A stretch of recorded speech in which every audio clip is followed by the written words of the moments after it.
Hey everybody, what is going on? I hope you guys are all doing well, and welcome to another tutorial video. In this video, I'm going to be explaining to you guys how you can migrate to Shopify from WooCommerce, so let's get right into it. Now, I will be using this Help Center article on Shopify because I do not have access to either service due to a lack of money. I really can't subscribe to either of them and gain access to the needed tools to show you guys myself. However, the steps here are pretty well made and pretty concise and easy to understand, so I'll go through them and explain to you guys what you should do. Now, as you can see, you do have 19 steps. However, most of them are optional, so we'll just skip over the optional ones and I'll show you what you need to do. First, you need to decide how to migrate WooCommerce's store content. I do recommend the CSV import method. You just download one file and import it back into Shopify. You can use the migration app, you can use whatever else you want, but pretty much I'll just recommend using CSV files whenever you can.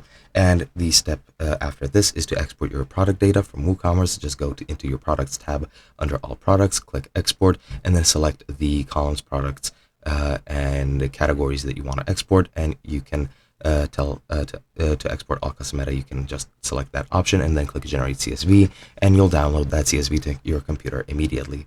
After that, you just need to edit your product export data from WooCommerce if there is any need for, because you need to actually import it to Shopify. There are some differences. I am not exactly sure what the differences are, but I'm pretty sure you just need to edit how the entire format is. Then you just need to import your product data to Shopify, go to products, go to import, add file, and then publish new products to all sales channels and upload and preview. Then you need to verify and organize your products after import, and then we get to the optional steps. So I'm going to skip over them. Then you just need to create your own website on Shopify, and you can add a theme to Shopify if you so choose from the admin.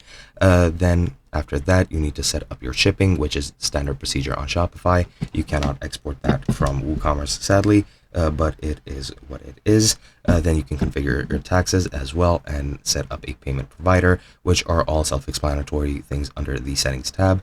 And then you just need to place some test orders, add staff to your store, and set up your domain, and you're pretty much set to go. And that is basically all there is to it. I hope you guys enjoyed, and I'll be seeing you guys in another video.